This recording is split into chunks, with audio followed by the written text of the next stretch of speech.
voy a hablar de la dignidad humana y el trabajo y me gustaría abordarlo a partir de un actor social, político, diría yo, que es hoy el Papa Francisco. Una persona que nace en Argentina, en Latinoamérica, que se cría en un contexto social, cultural, donde el trabajo es un valor muy importante, algo que viene de las fuentes del peronismo, y me gustaría entonces explicar algunas cosas. Primero, cómo son los movimientos migratorios en la región y cuál es la importancia del sindicalismo argentino para modificar esa conducta migratoria de los trabajadores. En segundo lugar, cómo el Papa Francisco toma una continuidad de lo que es la teología latinoamericana, hablando de una cultura del descarte que trata a los hombres como desechos. En tercer lugar, cómo él valora el mundo del trabajo y cómo el trabajador es el fin de todos sus documentos, incluso de una encíclica que en principio parece ecológica. Y por último, hacer una diferencia entre la categoría de trabajador como clase propia del marxismo y la categoría de trabajador como hombre particular, concreto, el pueblo trabajador, que es la originalidad argentina y que aparece muy presente en el Papa.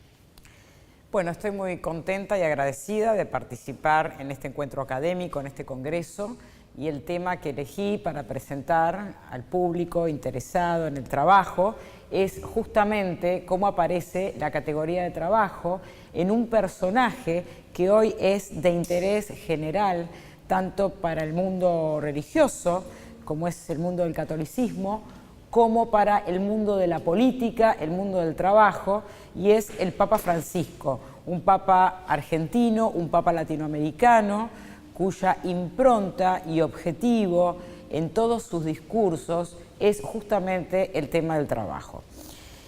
Primero quisiera, a partir de este cuestionamiento internacional que se hace el Papa, si su discurso no es un discurso peronista, si ese discurso no es un discurso de la teología de la liberación, yo diría que no, que es un discurso original del Papa, es un discurso que sí tiene categorías, retoma categorías de la región y sobre todo marca una continuidad con lo que nosotros consideramos que es la voz del magisterio episcopal latinoamericano, es decir, de todos los obispos de la región, pero también podemos decir que hay una influencia en sus discursos del contexto sociopolítico en el cual vivió toda su vida, que es el contexto de la realidad argentina.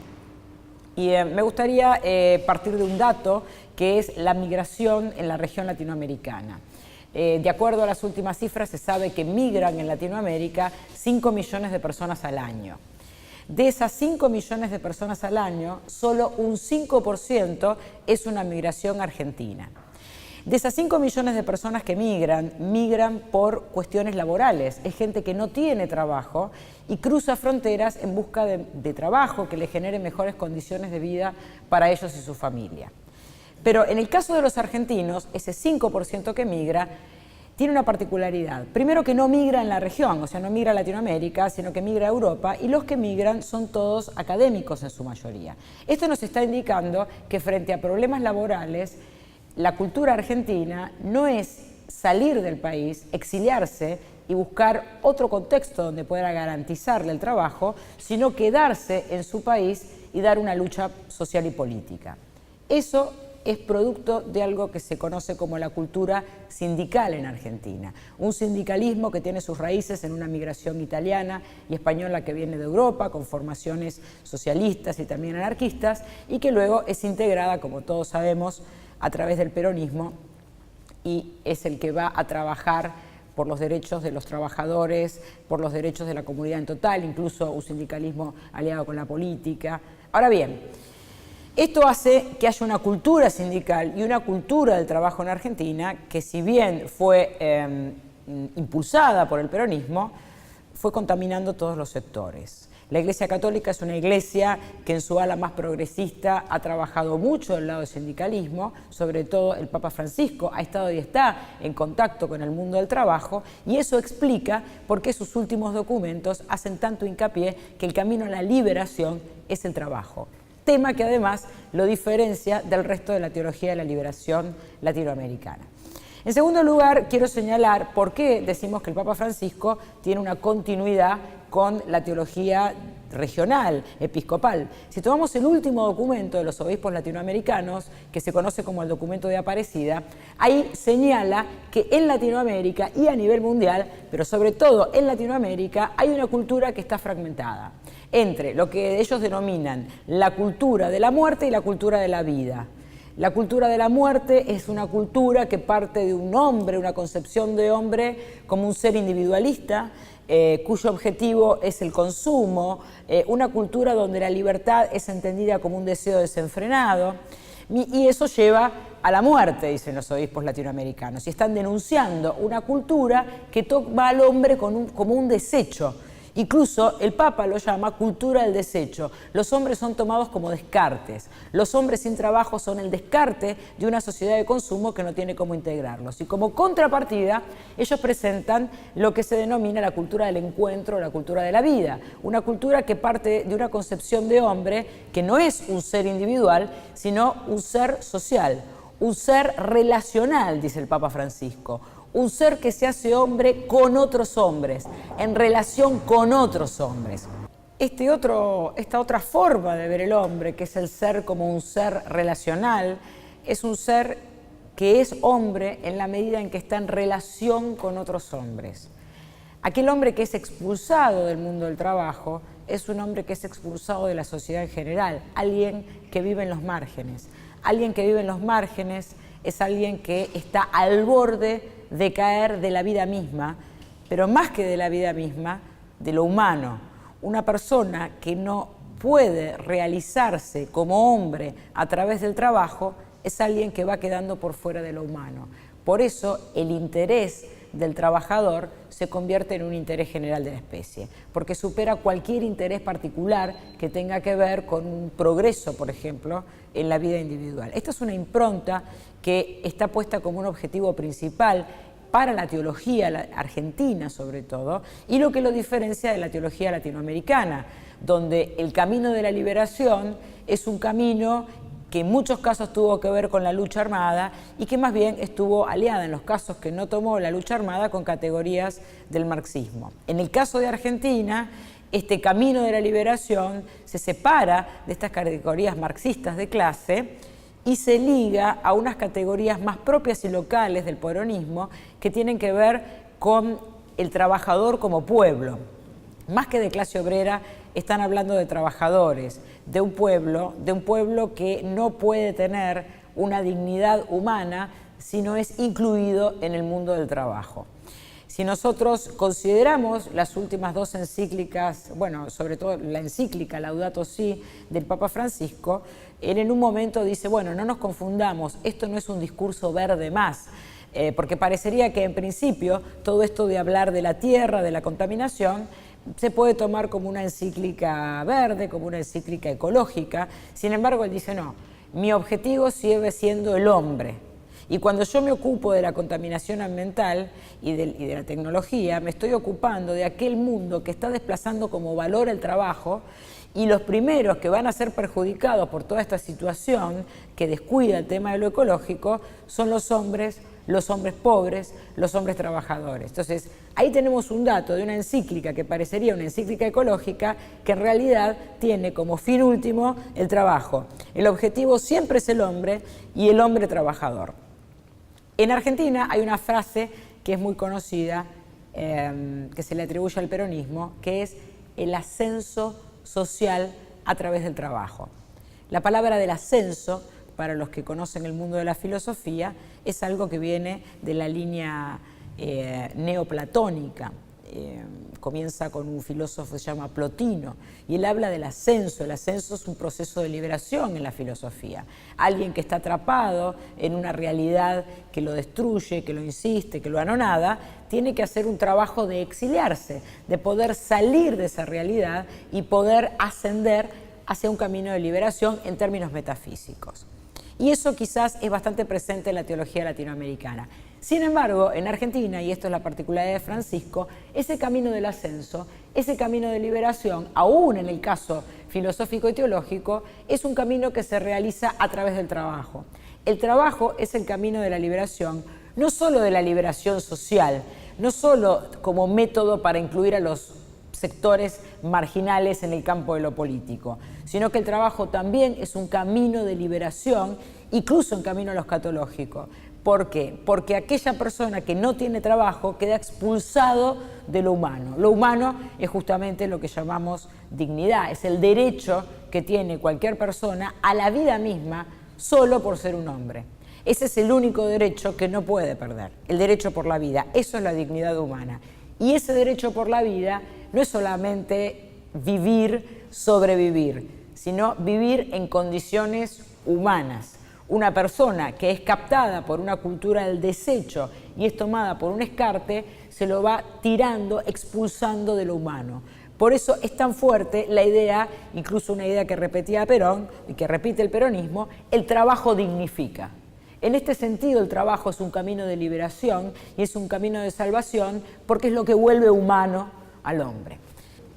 Bueno, un tema más para agregar es la categoría de trabajo, que es algo muy fuerte en la cultura local, en la cultura peronista, pero también en una teología que era una teología argentina, conocida como la teología del pueblo, diferenciándose de la teología de la liberación, y que hoy es una teología que está en el Vaticano y desde ahí, a través de sus documentos, está llegando al mundo. La categoría de trabajo para el marxismo es entendida de otro modo. El marxismo habla de clase proletaria. La clase proletaria, la clase de los trabajadores. Y justamente la particularidad argentina, no solamente en el campo de la teología, sino también en el campo de los filósofos como Ernesto Laclau, por ejemplo, la categoría de clase es una categoría que es cuestionada, porque dicen que en realidad una clase es un concepto universal y para que los trabajadores sean clase es algo que ocurre en el futuro, algo que tiene que advenir.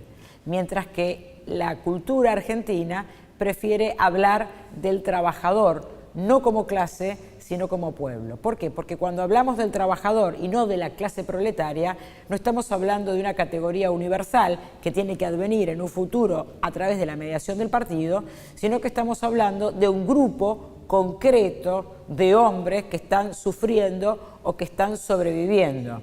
Y es en ese grupo de hombres con el que se trabaja y es en ese grupo de hombres con el que el político y el teólogo aprenden la política y la teología y reconstruyen nuevas categorías.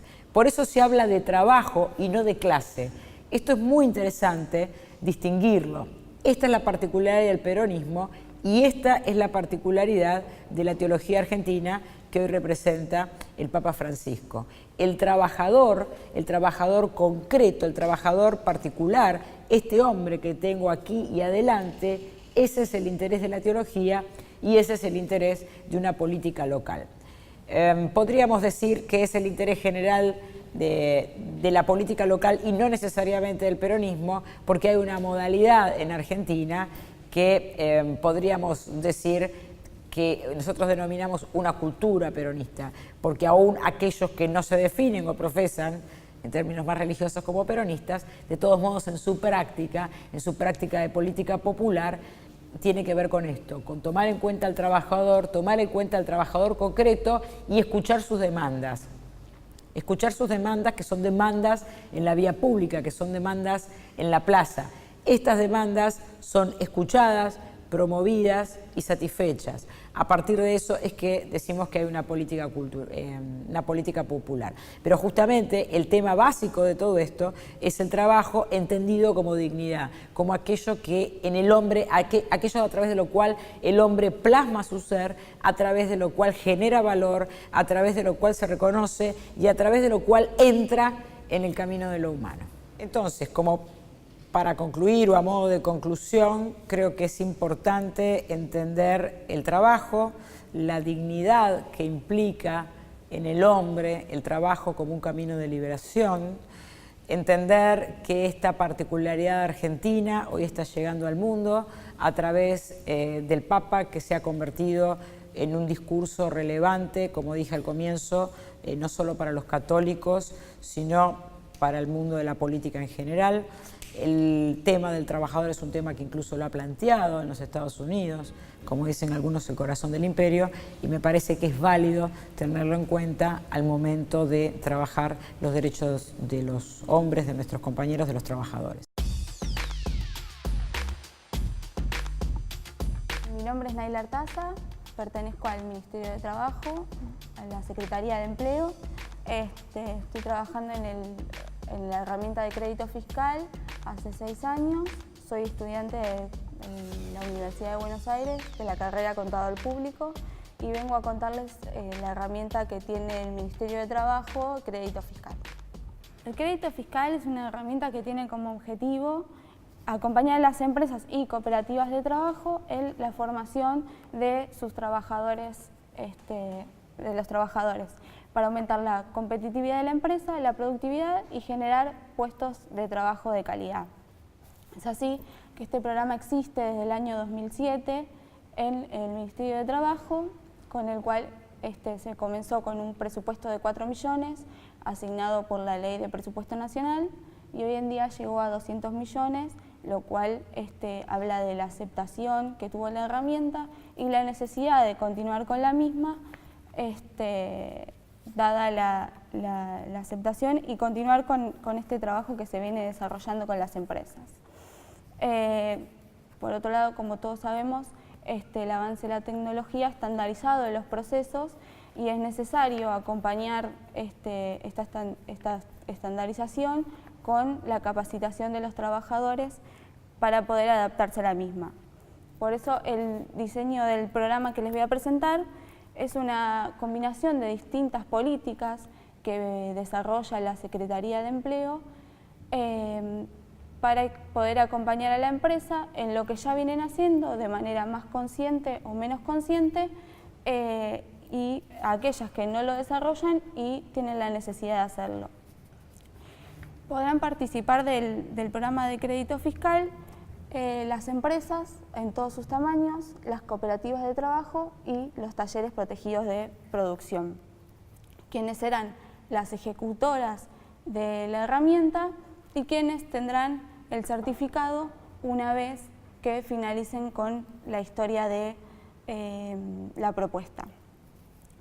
Entonces, se desprende de esto que en un primer momento las empresas se harán cargo de la inversión y luego se le devolverá esa inversión en un certificado de crédito fiscal.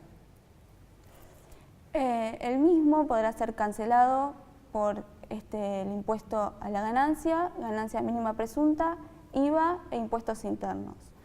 Y estos certificados podrán ser transferibles por endoso por única vez.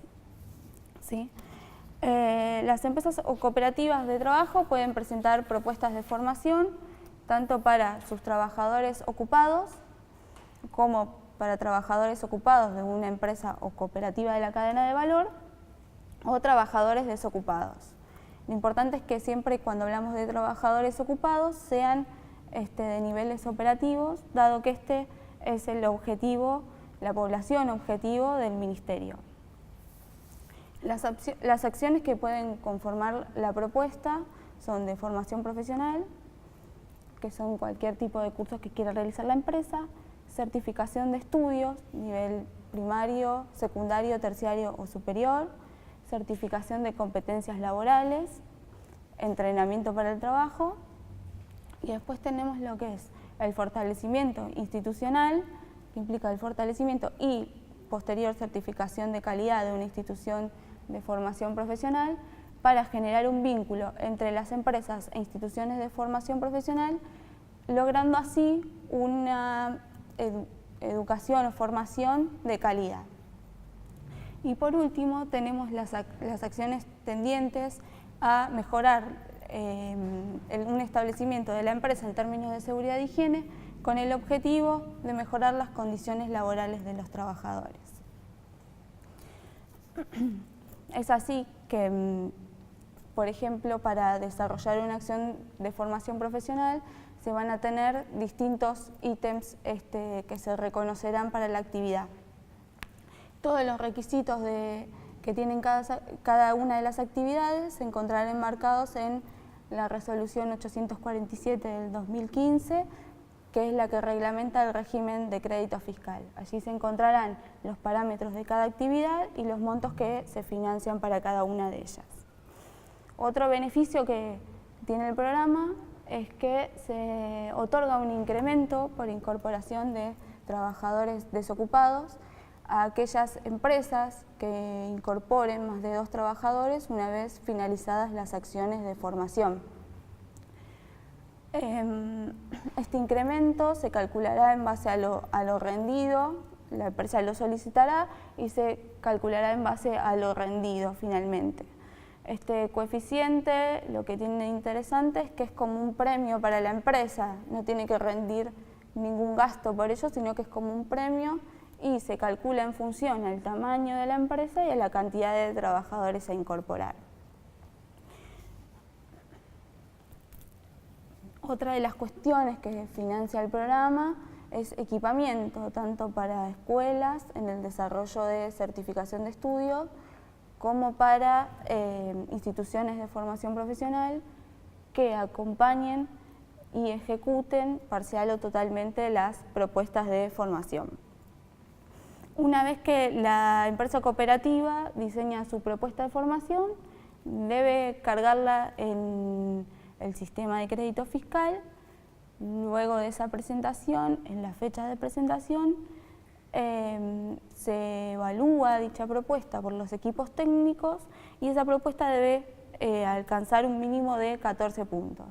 Estos 14 puntos se impusieron con el objetivo de elevar las propuestas de capacitación atendiendo las necesidades que tiene la empresa en materia de formación y los objetivos de la Secretaría de Empleo. De todos modos, aquellas empresas que no alcancen ese puntaje podrán volver a reformular su propuesta y presentarla nuevamente en una de las siguientes presentaciones. Dado que el programa tiene un presupuesto asignado, se establecen límites para las presentaciones. El primer límite lo otorga la Ley de Crédito Fiscal, la 22.317, que dice que las pequeñas empresas, las micro, pequeñas y medianas empresas, podrán presentar hasta el 8% de su masa salarial y las grandes empresas hasta el 8 por 1000. Las cooperativas de trabajo tendrán el 8% de los retornos de retribución a sus asociados. Y la resolución de crédito fiscal pone un límite más, que son los 400.000 pesos, con lo cual se va a poder tomar lo inferior. Para este 2015 ya se establecieron 4 convocatorias de crédito fiscal. Las primeras 3 ya finalizaron, quedando una para octubre y previendo la posibilidad de una 5ª convocatoria para el mes de octubre-noviembre. Y extendiendo la 4ª algunos días más para la presentación de propuestas.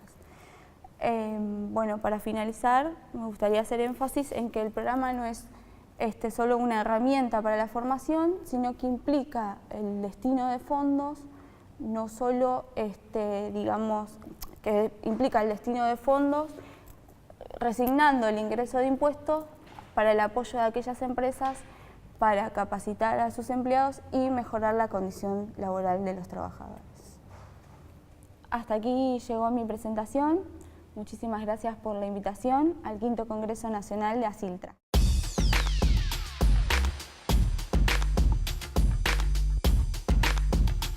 Hola, soy Roberto Ragazzo, soy licenciado en Relaciones del Trabajo. Actualmente me dedico a la consultoría en compensaciones y beneficios. Trabajo con organizaciones de diversos tamaños y sectores de actividad. Y el objeto de esta presentación va a ser conversar y compartir con ustedes un análisis sobre las tendencias actuales en materia de compensaciones y beneficios, como así también hablar sobre lo que es la compensación total, que es una forma diferenciada de compensar sin tener en cuenta el dinero. Buen día a todos. Antes que nada quiero agradecer a Siltra y a sus autoridades por esta invitación para poder compartir con ustedes un análisis sobre el tema actual de las compensaciones, qué es lo que está haciendo el mercado. Y la agenda que tenemos prevista para el día de hoy son dos puntos principales, que sería revisar qué están haciendo las empresas respecto de los ajustes salariales, los movimientos, el solapamiento, el impuesto a las ganancias, y por último vamos a ver también lo que es la compensación total, que sería una nueva forma de compensar sin utilizar un elemento como es el dinero. Los temas de actualidad que vamos a ver, como dijimos, vamos a revisar el tema de inflación, solapamiento, impuestos a las ganancias, dinámica salarial, los niveles de pago y compensación total. En este gráfico, para arrancar, vamos a mostrar cómo es la evolución de la inflación versus los salarios, tomando como periodo de análisis el del 2009 hasta el 2014, teniendo en cuenta la inflación, que como ustedes sabrán, en Argentina hay dos tipos de inflación. Una, la inflación que miden las consultoras privadas, y otra, la inflación que mide el INDEC. Y los ajustes salariales que están haciendo las empresas para el personal en convenio y para el personal fuera de convenio. Siguiendo este gráfico, podemos observar que a partir del 2013 se empezaron a acercar un poco más los ajustes salariales para el personal fuera de convenio con respecto al personal dentro de convenio, y seguir una práctica, digamos, con la misma línea en los ajustes. O sea, esto significa que a partir del 2013 las empresas han decidido a comenzar a realizar o a otorgar ajustes salariales, los mismos ajustes que otorga para el personal de convenio para el personal que está fuera de convenio. También de este gráfico podemos notar cómo se produce el solapamiento en las distintas escalas salariales, ya que los ajustes que se vienen otorgando desde el 2009 han sido inferiores para el personal fuera de convenio respecto del personal dentro de convenio. Y esto ha provocado también una pérdida del poder adquisitivo para el personal de convenio, y también respecto de lo que es el tema de la inflación. Como dijimos, el solapamiento es el segundo tema que vamos a revisar hoy, que es básicamente los ajustes que vienen recibiendo en mayor cantidad el personal de convenio respecto del fuera de convenio. Esto ha provocado un achatamiento en las escalas salariales, provocando ciertos impactos en las organizaciones. Hoy en día, prácticamente el 80% de las empresas informa tener algún tipo de inconveniente respecto del solapamiento. Como dijimos, ha provocado el famoso achatamiento salarial, y esto puede provocar ciertos impactos. Por ejemplo, una distorsión salarial en la consistencia interna. Al ajustar salarios mayoritariamente un poco más alto en términos porcentuales al personal de convenio respecto del personal fuera de convenio, ha provocado un acercamiento en los salarios, y en algunos casos ha superado los salarios del personal de convenio respecto del fuera de convenio. Este es un caso típico que se puede observar en los puestos de primer nivel de supervisión y los empleados o operarios que le están reportando. También puede esto provocar un impacto negativo en el clima de trabajo, en la performance del empleado y en el compromiso que debería tener los empleados con la empresa. También ha provocado el solapamiento o un impacto muy fuerte en el tema de que algunas posiciones, algunos puestos que estaban fuera de convenio quisieron reclamar a las empresas el tema de la posible sindicalización, ya que vería con cierto favoritismo el hecho de tener mayores aumentos tanto dentro de convenio que fuera de convenio.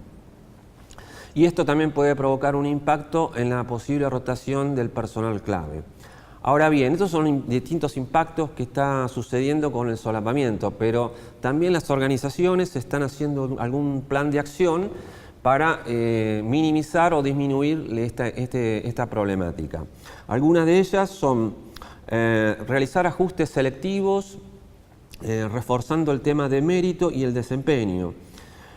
Otorgar el mismo incremento del personal de convenio para el personal fuera de convenio, el mismo ajuste salarial. Y brindar oportunidades de desarrollo y de carrera en posiciones horizontales, y en algunos casos en empresas multinacionales también pueden ser, hay personas pueden ser asignadas en el exterior del país.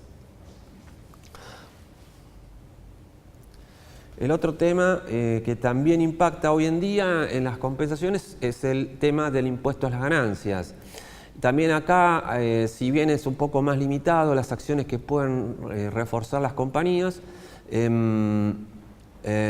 digamos, también tiene algún cierto impacto. No vamos a analizar acá si corresponde o no corresponde el pago del impuesto a las ganancias, simplemente vamos a tomar o a mencionar cuáles son las medidas que están haciendo las organizaciones para minimizar el impacto.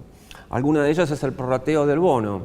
En el caso del pago del bono anual, generalmente para evitar o para reducir el impacto del impuesto a las ganancias, lo distribuyen en todo el periodo del año.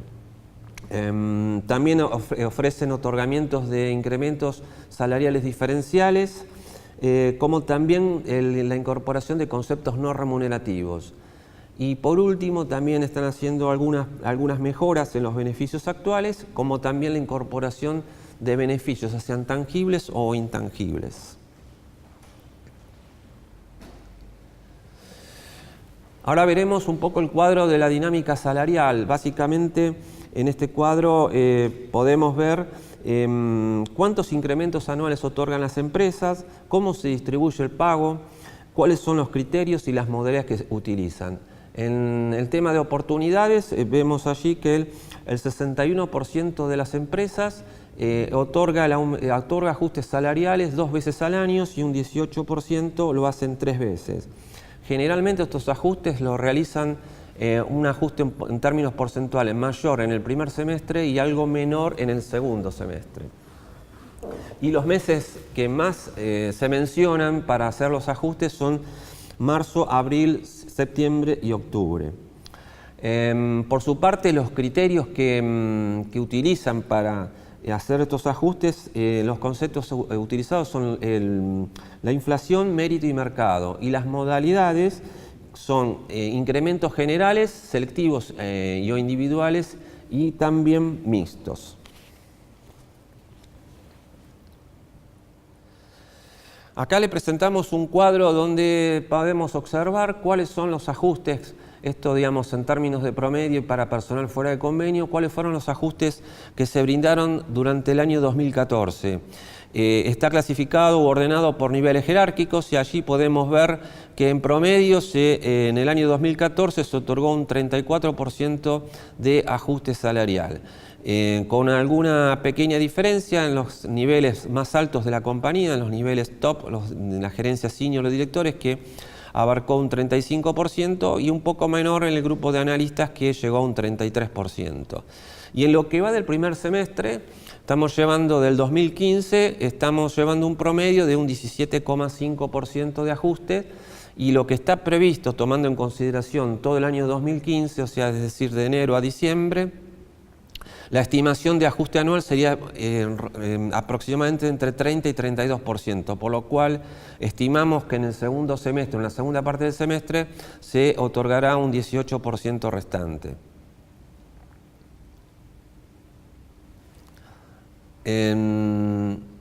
Principales beneficios que están otorgando las empresas, acá los vemos en términos porcentuales.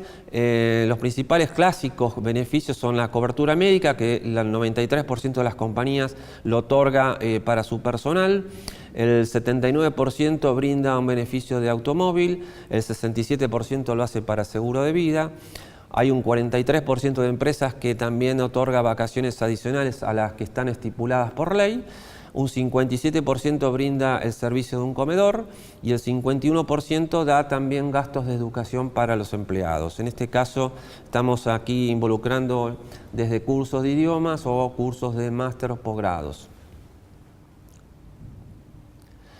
También, como consecuencia del solapamiento, como consecuencia del impacto del impuesto a las ganancias y como consecuencia también de nuevas prácticas, sobre todo de empresas multinacionales, las compañías están tratando de incorporar nuevos beneficios que no son tan clásicos y que llevan a que la gente se pueda sentir más identificada con ellos. Algunos de los que podemos mencionar o los que son más comunes es el acceso libre a las redes sociales, el After Office, clases de música, descuentos para hacer viajes en las agencias, el día de cumpleaños, gimnasio, horario de verano distintos, licencias sin goces de sueldos, programas de descuentos, la vestimenta casual y los viernes de verano.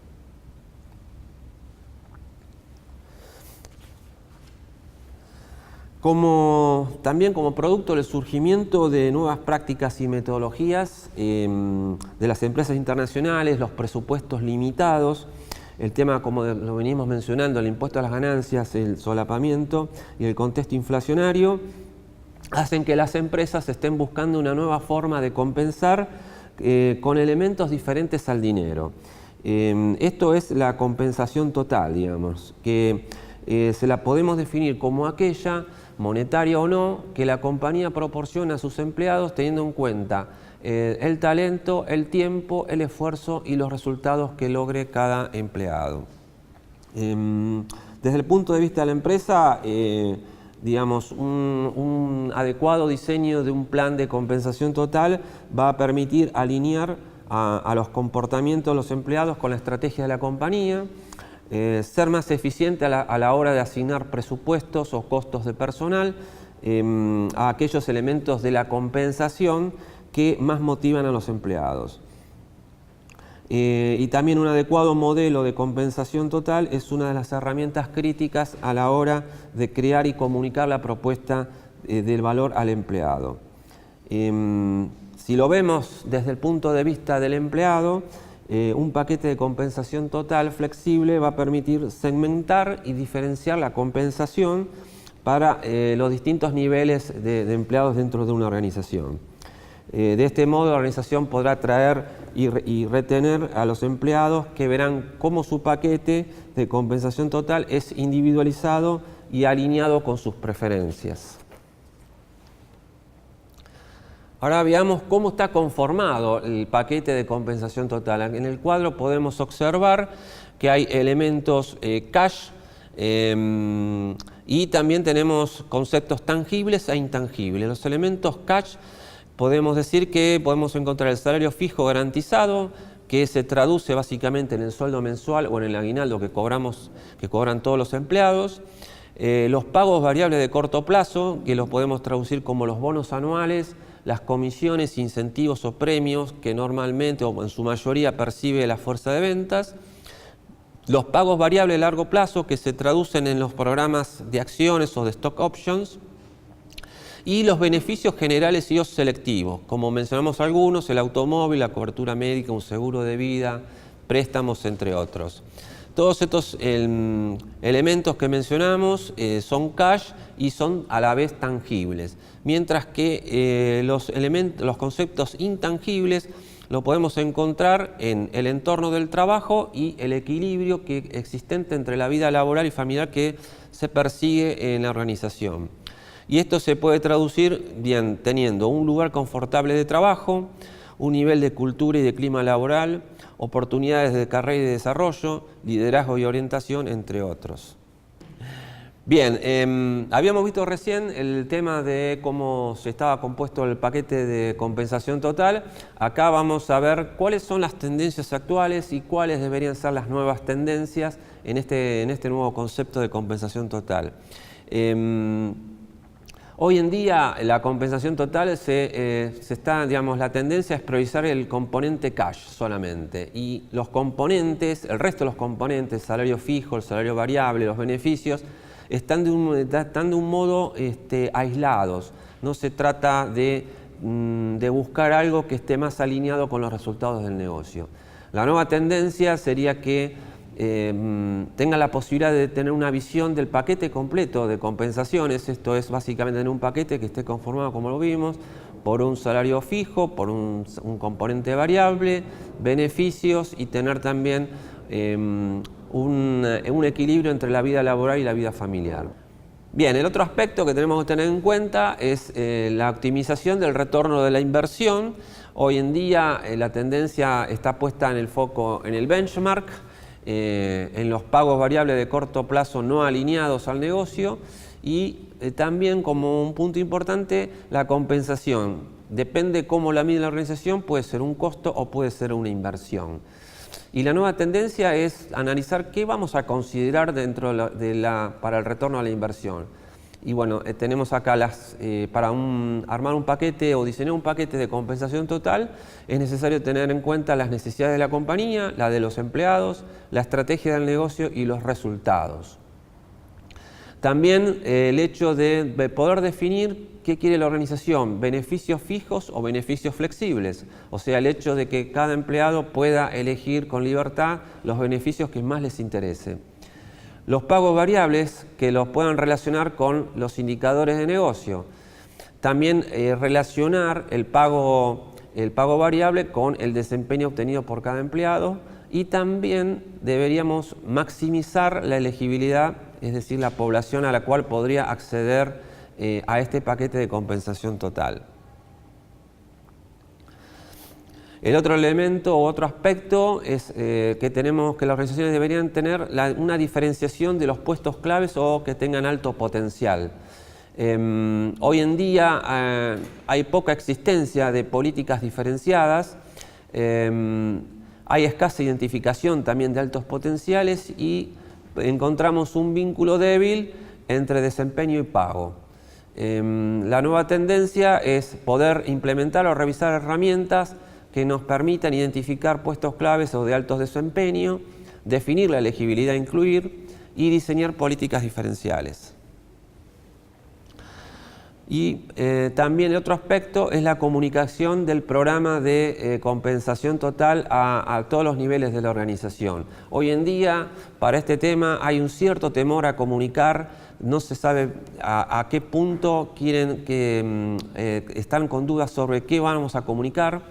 Y la nueva tendencia tenemos que detectar desde recursos humanos, poder detectar cuáles son las necesidades, el entrenamiento a los líderes para la comunicación, refuerzo también de la comunicación. Los líderes deberían gestionar un rol para gestionar el desempeño y también los líderes deberían ser dueños del proceso y también procurar el apoyo de recursos humanos. Como conclusiones podemos llegar que el personal de convenio durante todos estos años ha logrado incrementos salariales superiores respecto del personal fuera de convenio y que impacta y afecta a las estrategias de remuneraciones. Un aspecto crítico del presente contexto pasa por retener personal clave, es hacer ajustes por performance y desempeño. Y como consecuencia de la persistencia del solapamiento, que se viene acentuando en los últimos años y el impacto de impuestos a las ganancias, cada vez más las empresas están poniendo foco en los beneficios y la compensación total para ser más competitivos. Y por último, reforzar un plan de comunicación a los empleados relativo a la compensación total que permita analizar la visión completa de su paquete de remuneración. Bueno, acá hemos finalizado con nuestra presentación. Queremos agradecer a las autoridades de Asiltra que me han permitido compartir un rato con ustedes sobre esta temática tan interesante como son las compensaciones. Y agradezco la atención dispensada por esta presentación.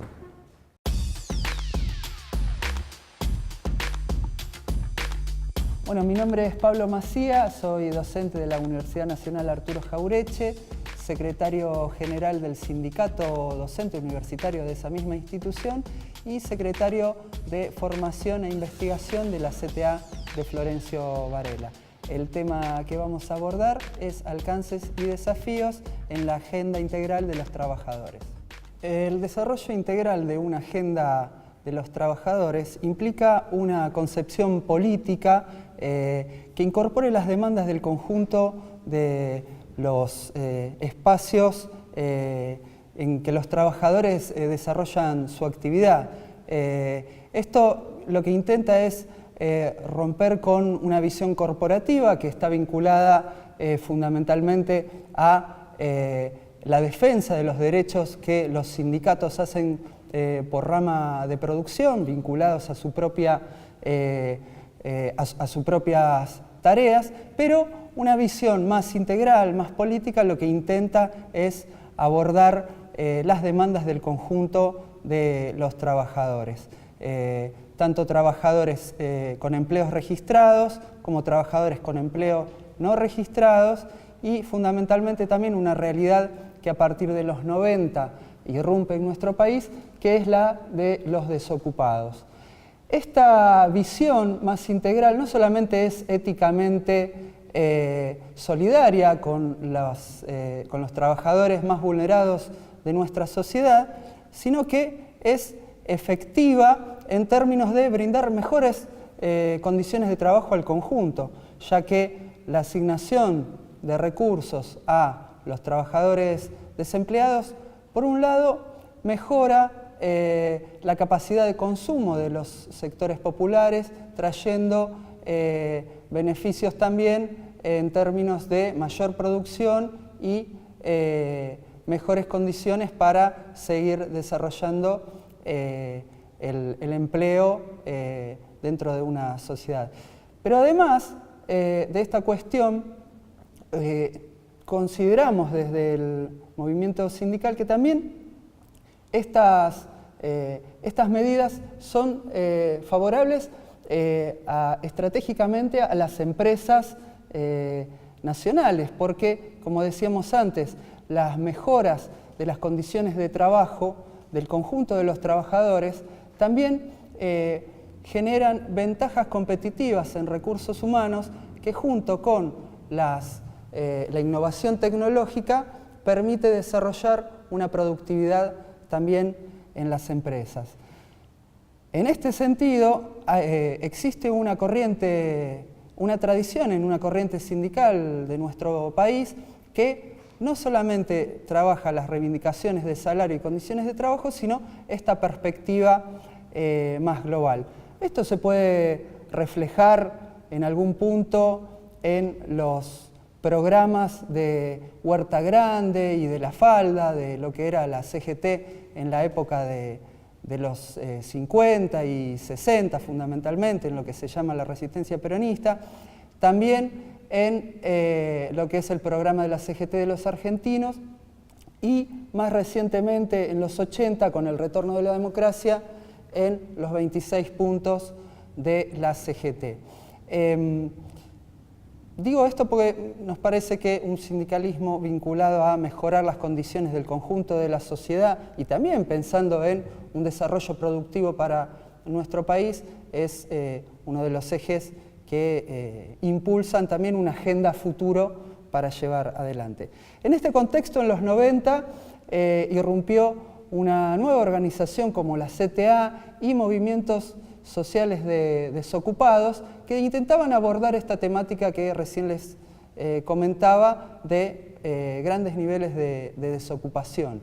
Y esas demandas que se llevaron adelante desde la perspectiva de resolver el problema de los trabajadores desocupados y obviamente de los trabajadores con empleo, es la que a partir del 2003 el gobierno nacional empieza a abordar con respecto al horizonte de los trabajadores ocupados y registrados con los convenios colectivos de trabajo y el Consejo del Salario Mínimo, ¿no es cierto? Y con respecto a los trabajadores no registrados, una política más activa para brindar mejores condiciones para la registración del empleo. Esto a lo largo de 12 años produjo la reducción del desempleo al 6,6%, el último indicador de mayo de este año, y con respecto al empleo registrado, una caída alrededor del 30% de empleo no registrado con respecto a un casi 50% que había en el 2001. El último indicador, también de mayo, interanual, plantea un aumento del 2,3% del empleo registrado. Con respecto, como decía antes, a ese universo que todavía no encuentra empleo en el mercado laboral, se ha desarrollado estrategias como la asignación universal, en realidad más vinculada a resolver algunas cuestiones vinculadas a la vulnerabilidad de algún sector de la población, pero que en general aborda la problemática de los hijos de estos trabajadores que todavía no tienen empleo. Bueno, la extensión de la jubilación al universo de los jubilados también es una medida vinculada a este tema de mejorar las condiciones de vida de los sectores más vulnerables. Y con respecto a la población activa, planes como la Argentina Trabaja, que desarrollan en aquellos trabajadores desocupados, jefes de familia, programas para que en los municipios se pueda mejorar la infraestructura cotidiana en espacios públicos, plazas, sociedades de fomento, escuelas y demás instituciones. Todas estas medidas las menciono porque, como agenda, el movimiento sindical tiene que, y ha apoyado y tiene que seguir impulsando hacia futuro, generando algunas mejoras y algunos recortes, el impulso de algunos resortes del Estado que permitan que estas medidas se profundicen. Como decía antes, la CTA está discutiendo algunas propuestas para llevar adelante en la nueva etapa, pero una de las principales que ya viene trabajando es el combate del trabajo no registrado. Y ahí hay un instrumento que es la Ley 26.940 que se sancionó el año pasado, en la cual se impulsa, por un lado, mejoras en las condiciones de las pequeñas y medianas empresas para registrar a sus trabajadores. Hay una modalidad que es la de las microempresas, que son de trabajadores hasta 5, de empresas con hasta 5 trabajadores, que lo que intenta es mejorar el universo de la empleabilidad en estas áreas que habitualmente planteaban que bajo la normativa convencional les era muy difícil poder registrar a sus trabajadores. Creemos que esa propuesta es muy interesante, es un gran paso adelante, pero también hay que mejorarla porque los indicadores, como decía antes, de registración laboral han mejorado en términos de las medianas empresas y de las pequeñas, pero no así de estas microempresas que todavía requerirían más instrumentos y más apoyo para la registración de estos trabajadores. Esta es una de las principales medidas, junto a uno de los principales desafíos para abordar hacia adelante. Como segundo punto, bueno, el tema de que el Consejo del Salario no solamente sirva para determinar el salario mínimo, sino también empezar a discutir una agenda de condiciones de trabajo, ¿no es cierto?, en nuestro país. Sería importante trabajar el tema de las horas de trabajo y la carga, ¿no es cierto?, en el trabajo, teniendo mejores condiciones en los trabajadores. Como decía antes, también consideramos que se desarrolle una mejor productividad y en ese sentido la regulación de las horas extras, que a veces se toma como un logro el tema de las horas extras y realmente puede que para algunos trabajadores sea una opción trabajar algunas horas más de lo que la ley marca, y con un plus salarial obviamente, pero que eso no se convierta en una necesidad para cubrir las necesidades básicas o un salario digno, sino al contrario, que pueda llegar a ser una elección en algún determinado periodo de la vida laboral para mejorar algunas cuestiones como puede ser la vivienda o generar algunas inversiones vinculadas a lo familiar. Esto también, digamos, es un debate a futuro en una agenda de largo alcance, pero nos parece una cuestión importante. Y también las cuestiones vinculadas a la salud laboral. Habría que rever algunas de las medidas o directamente la ley de RT para considerar otros aspectos que esa ley no aborda. Y bueno, obviamente la continuación de las paritarias libres, ¿no es cierto?, para el conjunto de los trabajadores empleados, con empleo registrado, perdón. Otra cuestión es la revitalización sindical que se ha generado en los últimos años a través de los 5 millones o más de 5 millones de puestos de trabajo que se han generado, y a partir de eso se ha desarrollado en distintos ámbitos de trabajo una nueva generación de trabajadores jóvenes que está reclamando por ahí espacios de libertad sindical vinculadas a la posibilidad de organizar comisiones internas dentro de sus ámbitos de trabajo. Nuevamente, nos parece que la organización, la posibilidad de organizarse de los trabajadores, si bien en algunos aspectos puede generar pujas de intereses con algunos empresarios vinculados a la puja de la rentabilidad, nos parece que en el largo plazo las condiciones de trabajo, la mejora del salario para los trabajadores también está orientada a un proyecto estratégico de país orientado a la producción y orientado a el desarrollo de las empresas. En ese término, bueno, hay una serie de cuestiones más vinculadas a lo reivindicativo, como la vivienda, ahí se ha avanzado en el progresar, en leyes vinculadas al acceso a la tierra y a la vivienda para los sectores más populares. Se podría avanzar en leyes para los alquileres, ¿no es cierto?, para mejorar las condiciones de aquellos trabajadores que tienen que alquilar, y bueno, una serie de cuestiones más. Pero en términos generales también, una agenda integral debería abordar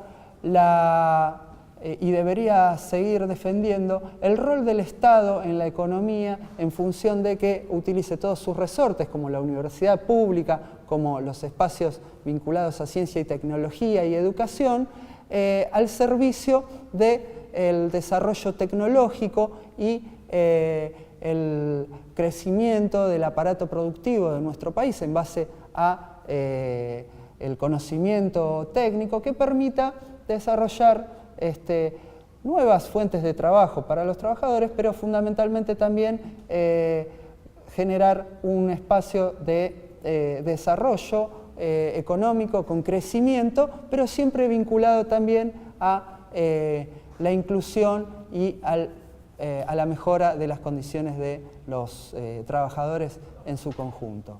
En este sentido, vinculado a estos resortes del Estado, nos parece central el papel de la universidad pública como instancia que permita el motor de crecimiento también del desarrollo productivo en nuestro país a partir del conocimiento que producen las universidades públicas. Se han generado nuevas universidades públicas vinculadas a esta estrategia y eso también nos parece central a la hora de pensar los nuevos desafíos a futuro que tienen que ver con seguir desarrollando un crecimiento de la actividad productiva, el desarrollo de las empresas, pero como decía antes también vinculado a una mejora en las condiciones del conjunto de los trabajadores. Hasta aquí llegó mi presentación. Muchísimas gracias al quinto Congreso Nacional de Asiltra por esta iniciativa que seguramente será muy productiva para la agenda que viene para adelante.